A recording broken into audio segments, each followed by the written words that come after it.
Papa, je sais qui je veux que mon nouveau papa soit. La voix cristalline de Sophie résonnait dans le salon de verre du manoir Whitmore, interrompant brusquement l'élégante cérémonie de présentation des 5 prétendants les plus convoités de New York. Le milliardaire Harrison Whitmore a failli laisser tomber sa coupe de champagne de $1000. Il y avait sa fille de 8 ans, les cheveux blonds bouclés parfaits, la robe rose qui coûtait plus cher qu'une voiture populaire, pointant directement du doigt l'homme qui nettoyait discrètement les verres en cristal dans le coin du salon. « Je choisis l'oncle Marcus !» Sophie a déclaré avec la détermination de qui venait de résoudre le mystère du siècle, tandis que 200 invités de la haute société se retournaient pour affronter le concierge noir de 34 ans qui avait cessé de travailler, clairement mortifié. Le silence qui a suivi était si dense qu'il a pu être coupé avec un couteau. Marcus Johnson, un père célibataire qui travaillait dans 3 emplois pour subvenir aux besoins de son fils de 12 ans, n'a jamais imaginé que cet événement caritatif dans le manoir où il nettoyait le week-end deviendrait le moment le plus embarrassant de sa vie. Le docteur Richard Pemberton, chirurgien plasticien de célébrité, a été le premier à rompre le silence avec un rire condescendant. Comme c'est adorable, les enfants ont une imagination si particulière. Ses yeux bleus ont percé Marcus avec le mépris déguisé en amusement que seuls les hommes très riches peuvent maîtriser.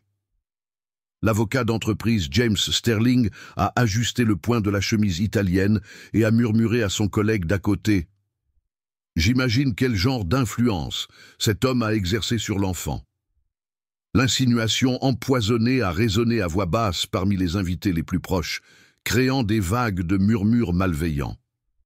Marcus connaissait ce regard. La même chose qu'il recevait lorsqu'il entrait dans des magasins coûteux, dans son uniforme de travail, lorsqu'il récupérait son fils Ethan à l'école privée où il avait obtenu une bourse, lorsqu'il osait exister dans des espaces que des hommes comme lui ne devraient pas fréquenter. Mais cette fois, c'était différent. Cette fois, un enfant innocent l'avait placé au centre d'un ouragan qu'il n'avait pas demandé de faire face. Harrison Whitmore, le magnat de l'immobilier qui avait construit un empire de 3 milliards de dollars, était visiblement perturbé. Il avait méticuleusement organisé cet événement. 5 hommes impeccables, tous avec un pédigré irréprochable, une éducation d'élite et un patrimoine substantiel. L'idée était que Sophie choisisse un papa dans une liste préapprouvée qui ne compromettait pas l'image de la famille ou de l'entreprise. « Sophie, chérie !» Harrison s'est penché à la hauteur de sa fille, forçant un sourire paternel aux caméras discrètes qui enregistraient tout. « Tu dois choisir entre les 5 messieurs que papa a présentés. Tu te souviens? Ils ont étudié dans les meilleures universités. Ils ont des carrières brillantes. Mais je ne veux pas d'un père pour son université, » a interrompu Sophie avec la logique implacable des enfants. « Je veux un papa qui soit gentil avec moi. Oncle Marcus me parle toujours quand il vient de travailler ici. Il m'a appris à fabriquer des avions en papier et a dit que son jeune fils aimait les dinosaures, comme moi. » Marcus sentit le sol s'estomper sous ses pieds. Ses conversations innocentes pendant les pauses au travail, lorsque Sophie apparaissait curieuse dans la cuisine et qu'il répondait gentiment à ses interminables questions sur les dinosaures et les avions, n'auraient jamais dû se produire. Il avait violé la règle non écrite de l'invisibilité qui maintenait des hommes comme lui employés dans des maisons comme celle-là. Theodore Blackstone, héritier d'une dynastie bancaire, n'a pas pu cacher le dégoût dans sa voix. « Harrison, il n'est pas approprié que l'enfant ait ce genre de familiarité avec l'aide domestique. Cela crée des attentes inadéquates des 2 côtés. » La femme de l'un des invités a chuchoté assez fort pour qu'il l'entende. « C'est exactement pourquoi ma sœur ne permet pas au personnel de parler aux enfants. Ils ne comprennent pas les limites. » Marcus a serré ses poignets dans les poches de l'uniforme bleu qu'il portait depuis 4 ans, depuis qu'il a obtenu le poste par l'intermédiaire d'une agence.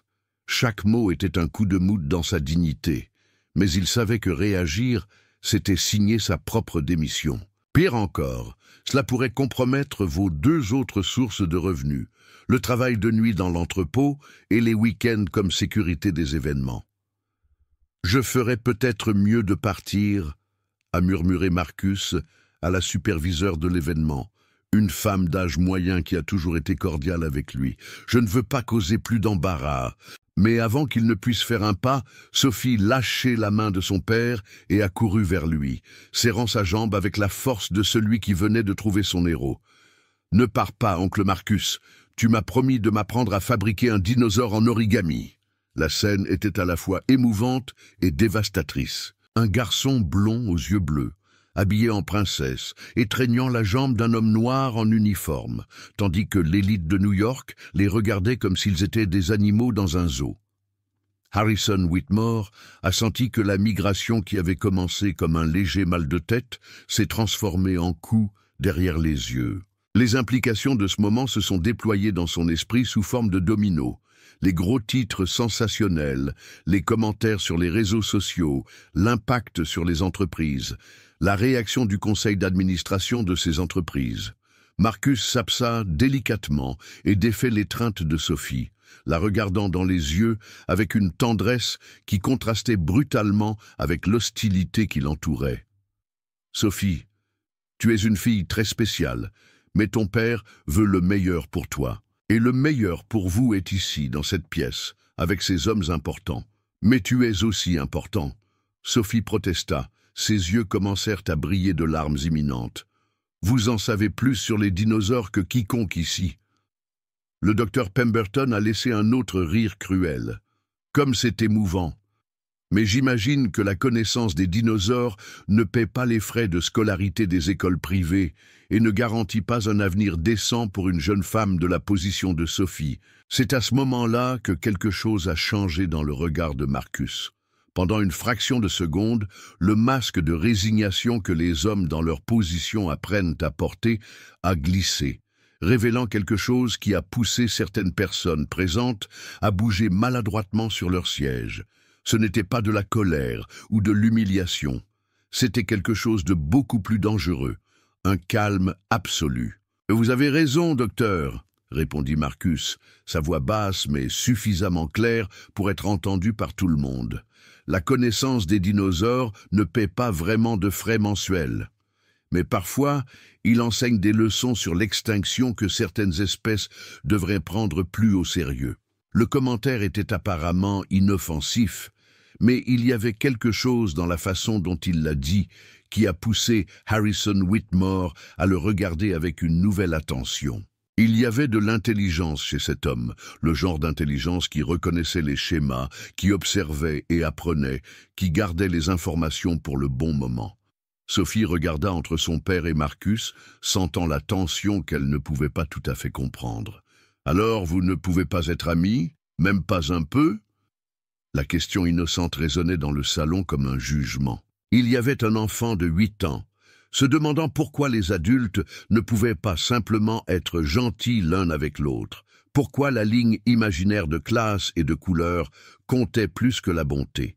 Si vous aimez découvrir comment un choix innocent d'enfant peut secouer toute une élite, n'oubliez pas de vous abonner à la chaîne, car vous n'avez encore rien vu de ce que Marcus Johnson est vraiment capable de faire lorsqu'il est sous-estimé. L'explosion de rire qui résonnait dans le salon était comme un tsunami d'humiliation qui balayait toute trace de dignité que Marcus essayait encore de maintenir. Le docteur Richard Pemberton dirigeait la symphonie moqueuse, son rire résonnant sur les murs de marbre comme si c'était la chose la plus hilarante dont il ait été témoin au cours de ses 45 années de vie privilégiée. « C'est mieux que la comédie », a déclaré Pemberton, essuyant une larme imaginaire du coin de l'œil. Un enfant pensant qu'un concierge pourrait convenir à une famille Whitmore. Quel concept fascinant de réalité. Theodore Blackstone, l'héritier de la banque, a ajusté la montre Patek Philippe à son poignet tout en regardant Marcus avec le même intérêt scientifique qu'il se consacrerait à un insecte particulièrement dégoûtant.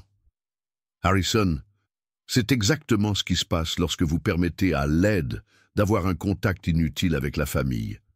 Ils développent des idées inadéquates sur leur place dans le monde. Marcus a ressenti chaque mot comme un coup de couteau, mais il a gardé l'expression neutre. Il avait appris cette compétence très tôt dans sa vie, alors qu'il était encore un garçon de 12 ans qui regardait sa famille quitter sa maison, parce que sa mère, une femme de ménage, avait oublié sa place en se plaignant des arriérés de salaire. Certains hommes apprennent à se battre avec des poings. Marcus a appris à se battre avec patience. James Sterling, un avocat d'entreprise spécialisé dans la résolution de problèmes pour l'élite, a murmuré à son collègue « J'imagine quel genre de fantaisie cet homme a nourri la tête de l'enfant. C'est presque un prédateur si on y pense. » L'insinuation flotterait dans l'air comme une fumée toxique. Marcus a serré les poings dans les poches, se souvenant de son fils Ethan, qui attendait à la maison, faisant la leçon de mathématiques sur la table de la cuisine, qu'il avait montée avec des restes de bois trouvés lors d'une démolition. Ethan, qui à 12 ans savait déjà qu'il devait être 3 fois meilleur que les autres enfants, juste pour être considéré comme égal. Peut-être devrions-nous faire appel à la supervision du travail, a suggéré la femme de l'un des investisseurs, sa voix distillant un poison déguisé en préoccupation maternelle. Une vérification des antécédents serait prudente, compte tenu de l'accès que cet individu a eu à l'enfant. Harrison Whitmore a observé comment la scène se déroulait comme un accident de la route au ralenti. Chaque seconde prolongeait son agonie sociale. Chaque commentaire malveillant élargissait le scandale qui dominerait sûrement les pages de la société demain. Mais c'était l'expression dans les yeux de sa fille qui la dérangeait le plus. Un mélange de confusion et de déception croissante qui faisait tourner son estomac. « Sophie, chérie !» Harrison a de nouveau essayé, forçant un ton paternel qui sonnait artificiel, même pour lui. Papa a déjà expliqué que vous devez choisir entre les 5 chevaliers spéciaux. Ils ont étudié à Harvard, Yale, Princeton. Mais je ne veux pas épouser une université, a répondu Sophie avec la logique implacable que seuls les enfants peuvent appliquer à des situations impossibles. Je veux un papa qui joue avec moi le week-end et qui ne regarde pas toujours le téléphone quand je parle. Le docteur Pemberton se pencha vers Harrison avec un sourire qui n'atteignait pas les yeux. Peut-être est-il temps d'une conversation sérieuse sur les limites appropriées et les influences inadéquates dans l'éducation de l'enfant. C'est à ce moment-là que Marcus a rompu son silence stratégique. Pas avec colère ou défensivité, mais avec quelque chose de beaucoup plus dangereux, une clarté absolue. « Docteur Pemberton », a-t-il dit, d'une voix basse mais tranchante comme un scalpel. « Vous avez mentionné des universités importantes. Puis-je vous demander quelle était votre thèse de doctorat ?» La question a pris Pemberton complètement au dépourvu. Il cligna des cils, momentanément confus par l'audace d'être interrogé par quelqu'un qu'il considérait comme sous-humain. « C'est pertinent, pourquoi ?»« Juste une curiosité professionnelle, » a répondu Marcus avec un sourire qui a fait bouger certains cadeaux mal à l'aise. « J'ai étudié l'ingénierie biomédicale au MIT avant. Eh bien, avant que la vie ne prenne d'autres directions. J'ai toujours été intéressé par la recherche médicale. Le silence qui a suivi était différent du précédent. Ce n'était pas une moquerie, mais un véritable choc. Le docteur Pemberton pâlit visiblement, comme s'il venait de voir un fantôme parler couramment le latin. « C'est impossible », murmura Blackstone, son arrogance momentanément secouée. « Le MIT n'accepte pas les gens comme moi ?» Marcus a terminé la phrase avec une sérénité tranchante. « Il a raison, c'est très difficile pour des gens comme moi. Il a fallu 7 ans pour terminer le cours, travailler pendant la journée et étudier tôt le matin. Mais j'ai réussi à obtenir mon diplôme avec une moyenne de 3,8 si cela compte. » Harrison Whitmore a senti le sol bouger sous ses pieds. Cet homme qu'il avait catégorisé mentalement comme aide ménagère venait de révéler des références qui rivalisaient avec celles de n'importe qui dans cette pièce. Pire encore, il y avait quelque chose dans la façon dont Marcus parlait qui suggérait des couches d'intelligence et d'expérience qu'aucun d'entre eux n'avait imaginées. Sophie laissa un petit cri de joie. Avez-vous vu? J'ai dit que l'oncle Marcus était intelligent. Il connaît les dinosaures, la médecine. La révélation a frappé les 5 prétendants comme un coup de poing dans l'estomac. Soudain, le super-siléro inapproprié n'était plus une blague inoffensive, mais une menace réelle pour le récit qu'ils avaient construit sur la supériorité naturelle et les droits acquis. Pemberton a essayé de reprendre le contrôle de la situation. Eh bien, les diplômes académiques ne se traduisent pas nécessairement par une adéquation sociale ou une stabilité financière pour une famille de cette position. Le médecin a raison, a accepté Marcus, surprenant tout le monde. La stabilité financière est importante.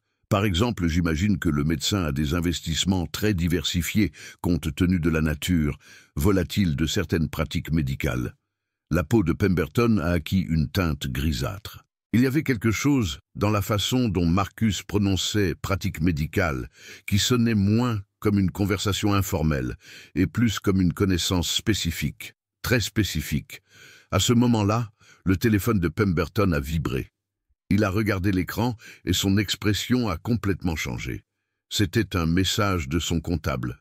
Nous devons parler de toute urgence des audits. Situation compliquée. Marcus a observé le changement d'expression et a souri. Non pas le sourire soumis que l'on attendait des hommes dans sa position, mais quelque chose qui a poussé Pemberton à l'avaler involontairement. « Problème, docteur ?»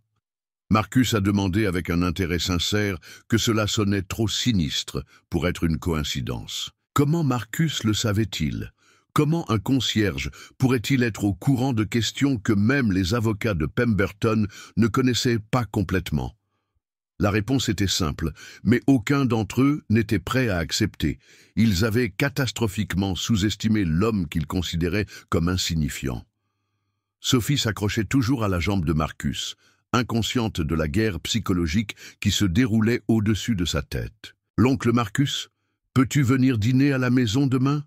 Je veux te montrer mon projet sur les tyrannosaures. » Alors que les 5 hommes les plus puissants de la haute société new-yorkaise essayaient de poursuivre comment ils avaient perdu le contrôle de la situation à cause de quelqu'un qui devrait être invisible, Marcus s'est incliné au niveau de Sophie.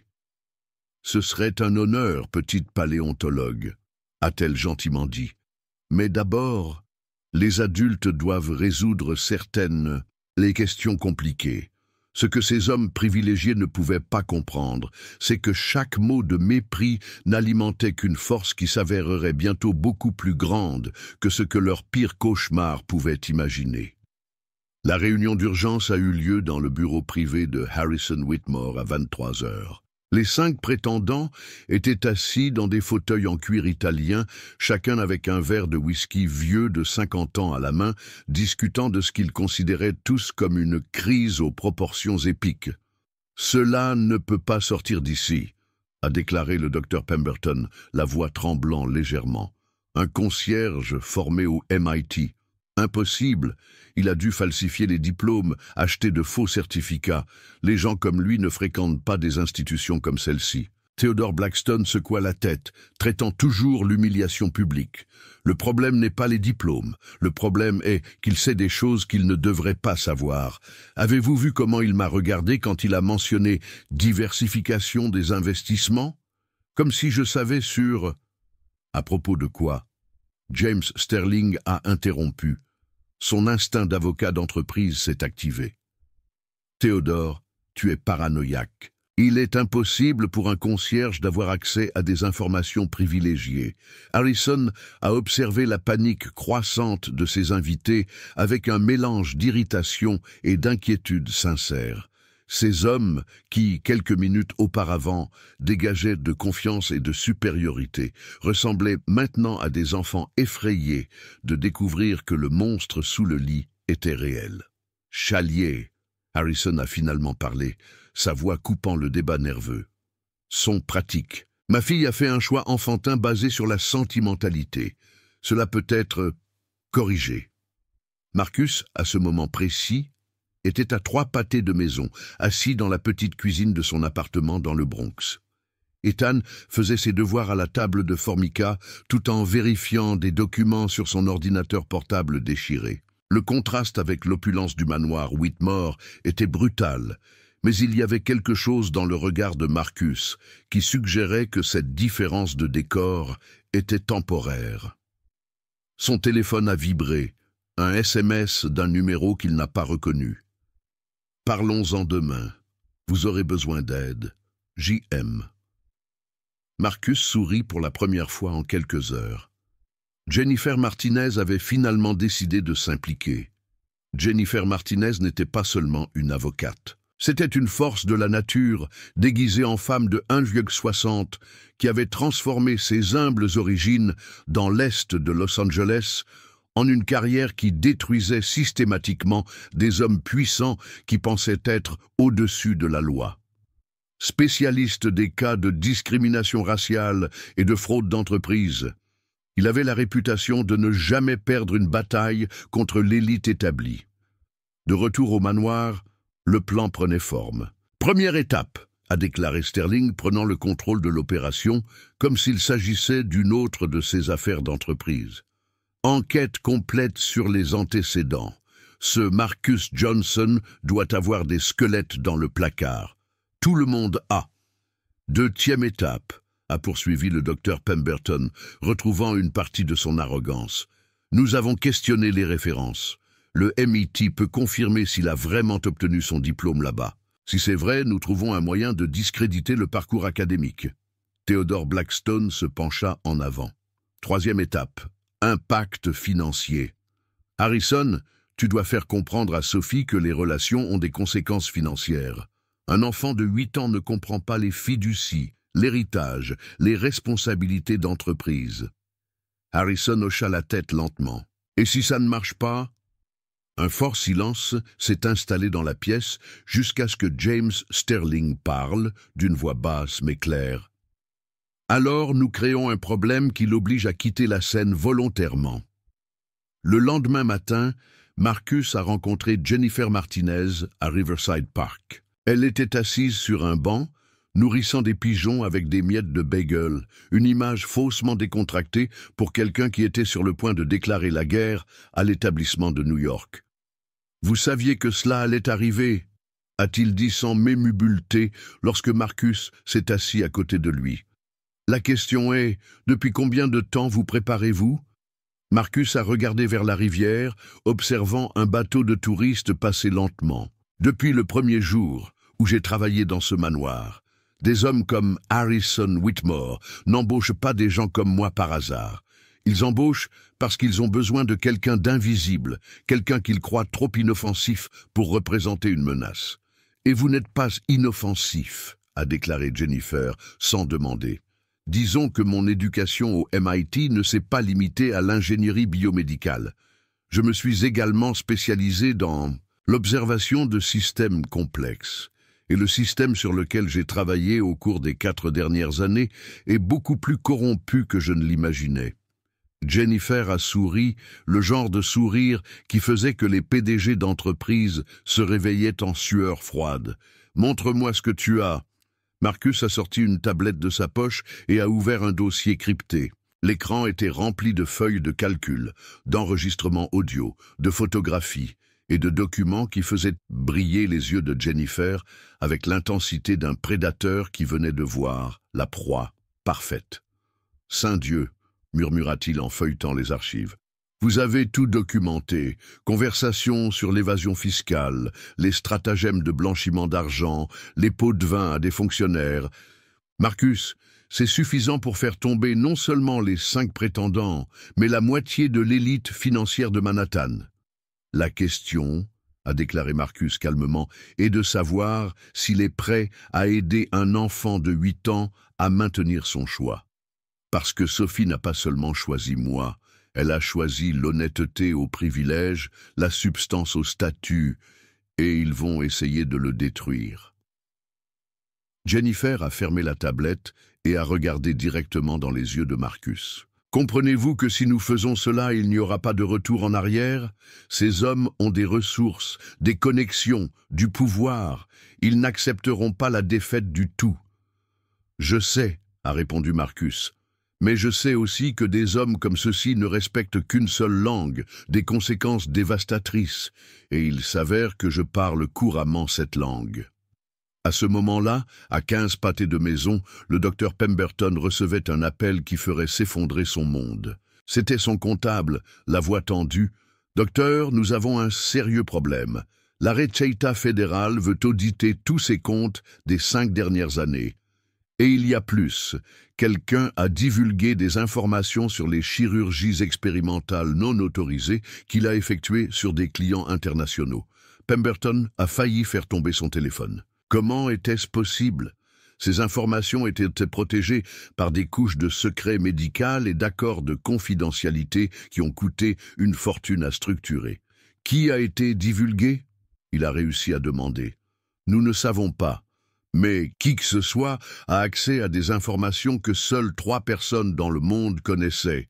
Et l'une de ces personnes, c'est toi. C'est lorsque le docteur Pemberton a regardé par la fenêtre de son cabinet et a vu Marcus Johnson marcher tranquillement sur le trottoir d'en face, portant une mallette et parler au téléphone, qu'une vérité terrifiante a commencé à se former dans son esprit. Peut-être qu'ils ne traquaient pas un concierge sans défense, mais qu'ils étaient poursuivis par quelqu'un qui avait passé 4 ans à étudier chacun de ses mouvements. La conférence de presse était prévue à 10 heures le lendemain matin dans le hall principal de l'hôtel Whitmore, ironiquement le même endroit où tout avait commencé une semaine auparavant.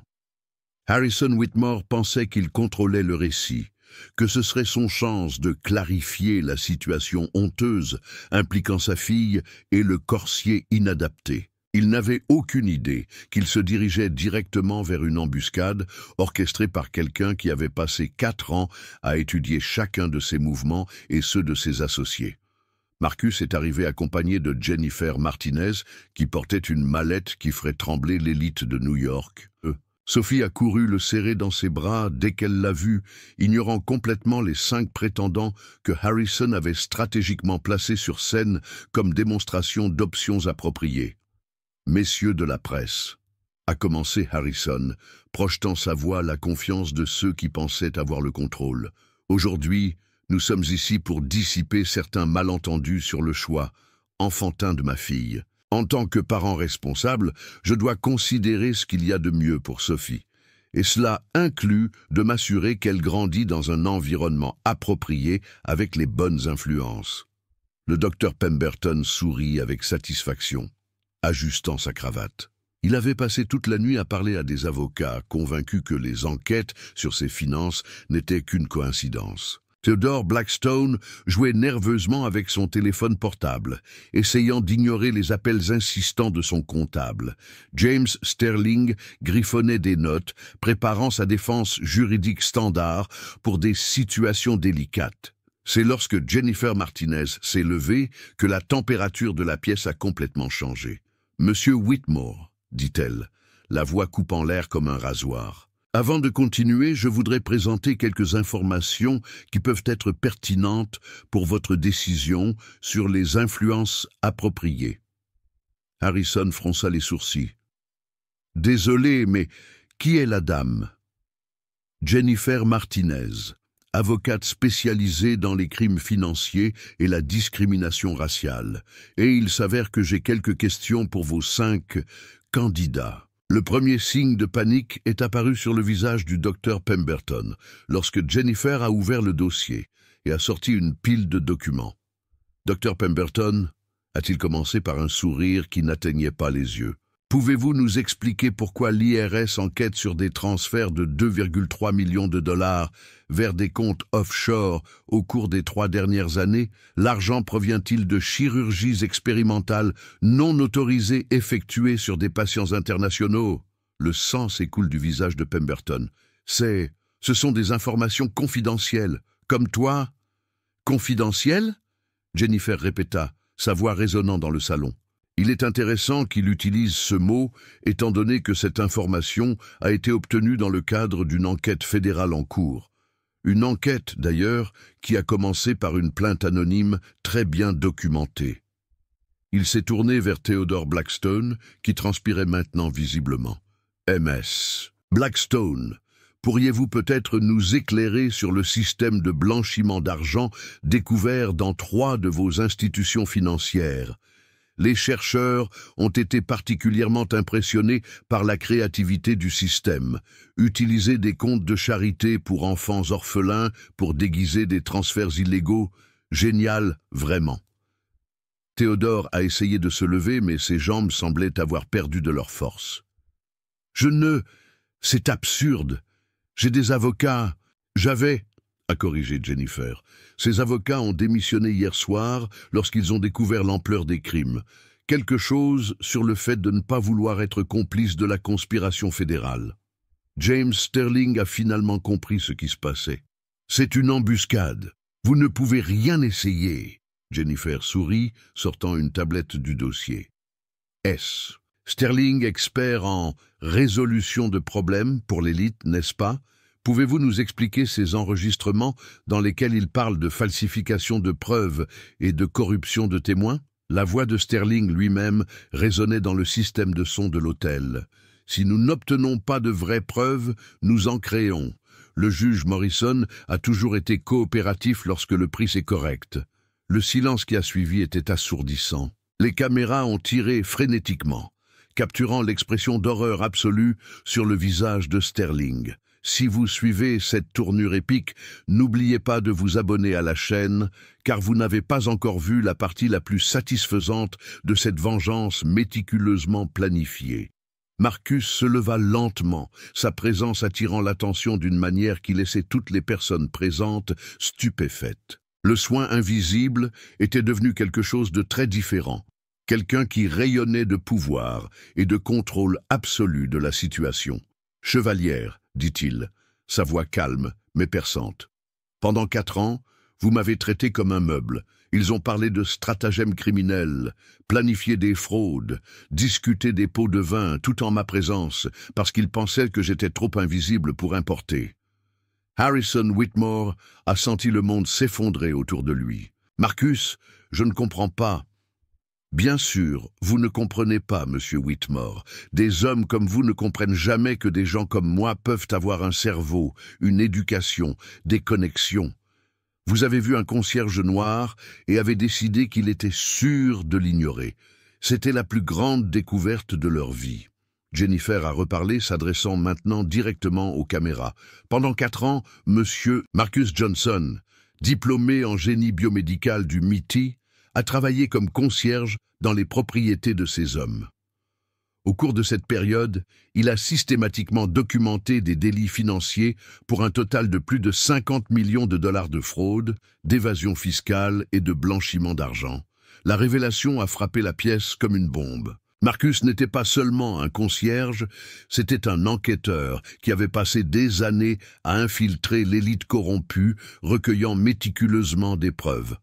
Le FBI, a poursuivi Jennifer, remercie M. Johnson pour sa coopération dans l'opération Casa Limpia, qui aboutira à l'arrestation de 23 personnes impliquées dans un réseau de corruption qui s'étend du secteur financier au système judiciaire. Le docteur Pemberton a tenté une dernière lettre désespérée.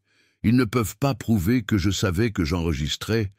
Marcus sourit, sortant un petit appareil de sa poche.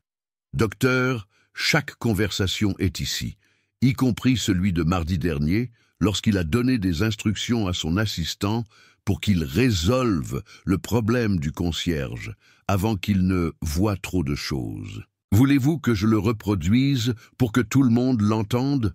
La couleur a complètement disparu du visage de Pemberton. À côté d'elle, les 4 autres hommes ressemblaient à des statues d'horreur, comprenant enfin l'ampleur du désastre qu'ils avaient créé pour eux-mêmes. Sophie, qui avait tout vu les yeux grands ouverts, lâcha la main de son père et courut vers Marcus. « Uncle Marcus, tu es comme ces détectives des films !» Marcus se penche et lui sourit. La tendresse dans son regard contrastait complètement avec la destruction qu'il venait de causer dans la vie des 5 hommes les plus puissants de la pièce. « Non, petite Sophie.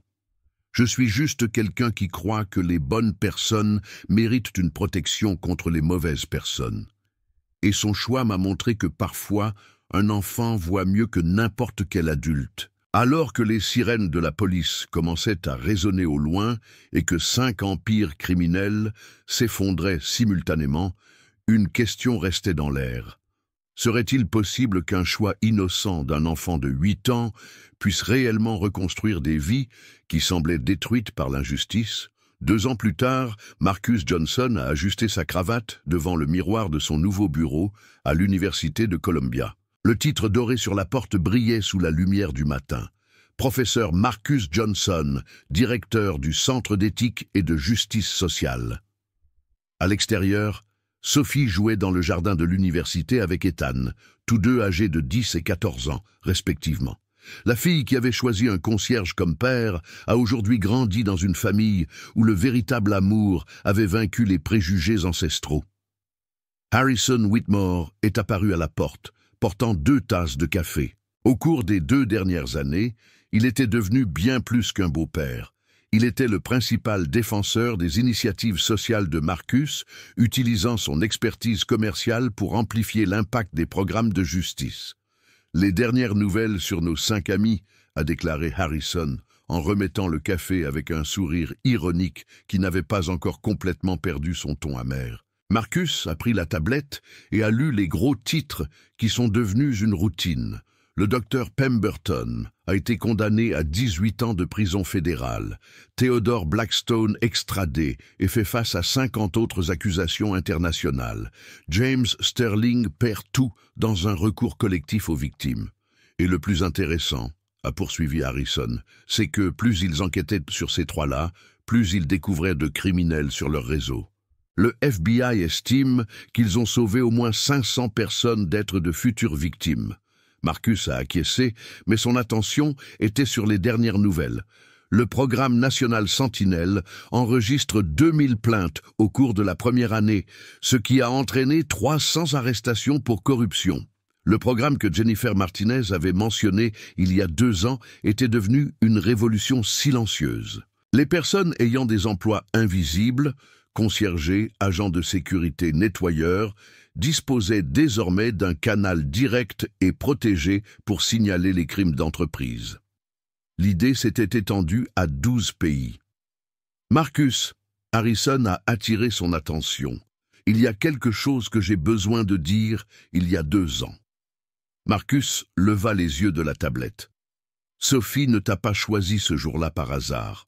Elle m'a dit des semaines plus tard qu'elle avait remarqué à quel point vous traitiez tout le monde avec respect, même les personnes qui l'ignoraient complètement. Un garçon de 8 ans a vu en vous quelque chose que les hommes de 50 ans avec un MBA ne pouvaient pas voir. La secrétaire du département est apparue à la porte. Professeur Johnson, l'équipe de CNN est venue pour l'interview sur le livre. Marcus soupira. La vérité invisible, comment la justice sociale se cache à la vue de tous, était devenu un best-seller national, traduit en 15 langues. Les conférences qu'il a données dans tout le pays ont rempli les auditoriums universitaires et les conventions d'entreprise. « Es-tu nerveux ?» Harrison a demandé en regardant Marcus ajuster les rôles sur la table. « Pas vraiment nerveux, seulement, parfois je n'arrive toujours pas à croire que ce moment d'humiliation soit devenu tout cela. » Harrison a ri. « Marcus, tu n'as pas été humilié ce jour-là. Vous avez été testé, et c'est arrivé avec louange. » Dans la salle d'interview, la journaliste Jennifer Walsh a réglé le micro. « Professeur Johnson, pour nos téléspectateurs qui ne connaissent pas votre histoire, comment un homme qui travaillait comme concierge est-il devenu l'une des voix les plus influentes sur la justice sociale dans le pays ?» Marcus sourit, le même sourire calme qui avait confondu 5 hommes puissants il y a 2 ans. « Jennifer, je n'ai jamais cessé d'être concierge. J'ai juste changé ce que je nettoie. Avant, je nettoyais les sols et les fenêtres. Maintenant, je nettoie les systèmes corrompus et les préjugés institutionnalisent. Et quel a été le moment qui a le plus marqué cette transformation ? Le jour où un enfant de 8 ans m'a appris que le caractère vaut plus que le portefeuille, que l'intégrité l'emporte sur les investissements, et que parfois les meilleures décisions sont prises avec le cœur, pas avec des calculatrices. L'entretien a duré 1 heure et a abordé des sujets allant de la discrimination raciale à la réforme du système judiciaire. Marcus parlait avec l'autorité de quelqu'un qui avait vécu les deux côtés de l'équation sociale. « Professeur » a demandé la journaliste à la fin, « avez-vous déjà eu l'impression de vous être vengé de ces hommes ?» Marcus réfléchit attentivement avant de répondre. « La vengeance implique que j'ai agi par colère ou par ressentiment. Mais ce que j'ai fait, c'est documenter des crimes réels commis contre de vraies personnes. La justice qu'ils ont reçue a été déterminée par un système juridique qui fonctionnait comme il se doit. Mais devrait-il certainement y avoir de la satisfaction de les voir faire face aux conséquences? La seule satisfaction que je ressens est de savoir que vos futures victimes sont en sécurité.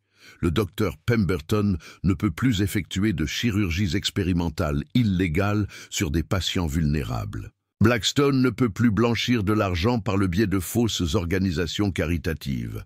Sterling ne peut plus falsifier des preuves pour protéger les riches criminels. Marcus fit une pause, regardant directement la caméra. La vraie victoire n'a pas été de détruire 5 hommes corrompus. C'était montrer que le système peut fonctionner lorsque des personnes courageuses refusent d'accepter l'injustice comme normale. Après l'entretien, Marcus a parcouru le campus jusqu'à ce qu'il trouve Sophie et Ethan jouant au bord du lac. Harrison était assis sur un banc, les regardant tous les deux avec le sourire de quelqu'un qui avait appris à voir le monde à travers une toute nouvelle perspective. « Papa Marcus !» Sophie a couru le serrer dans ses bras en utilisant le titre qu'elle avait choisi par elle-même. « Ethan m'a appris à fabriquer des pots en papier qui ne coulent pas. » Marcus l'a soulevé sur ses genoux, sentant le poids de la responsabilité et du privilège d'être choisi par cet enfant extraordinaire. « Et comment était l'école aujourd'hui ? » J'ai présenté mon projet sur différentes familles. J'ai parlé de la façon dont notre famille a commencé lorsque je t'ai choisi, plutôt que des hommes qui avaient plus d'argent mais moins d'amour. Ethan s'est approché, maintenant grand pour son âge, portant fièrement le nom de Johnson sur sa poitrine.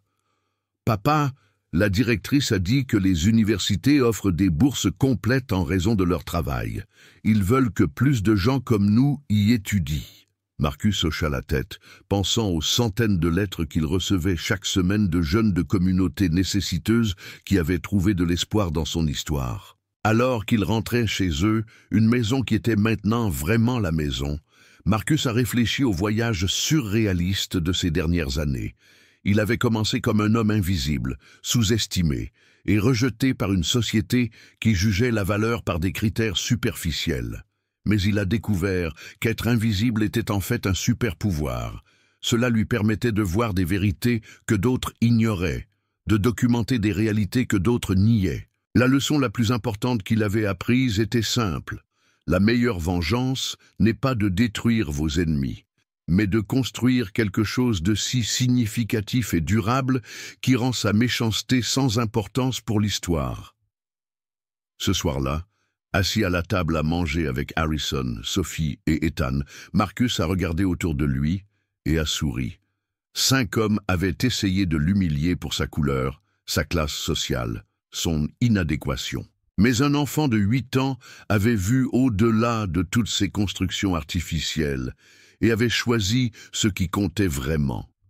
« Papa Marcus, » dit Sophie, interrompant ses pensées, « es-tu heureux ?» Marcus a regardé sa famille, une famille choisie par l'amour et non par le sang, construite sur les fondements du respect mutuel et non sur le privilège hérité.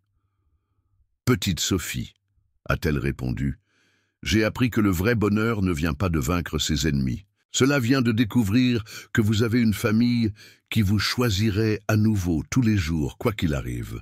Et pour vous qui avez suivi ce voyage jusqu'ici, laissez dans les commentaires quel a été le moment qui vous a le plus marqué dans cette histoire. Avez-vous déjà vécu une situation où vous avez été jugé sur les apparences? Abonnez-vous à la chaîne pour voir plus d'histoires qui montrent que la justice, lorsqu'elle est bien planifiée, trouve toujours son chemin, et que parfois les victoires les plus importantes sont celles qui nous permettent de construire un monde meilleur pour ceux qui viennent après nous.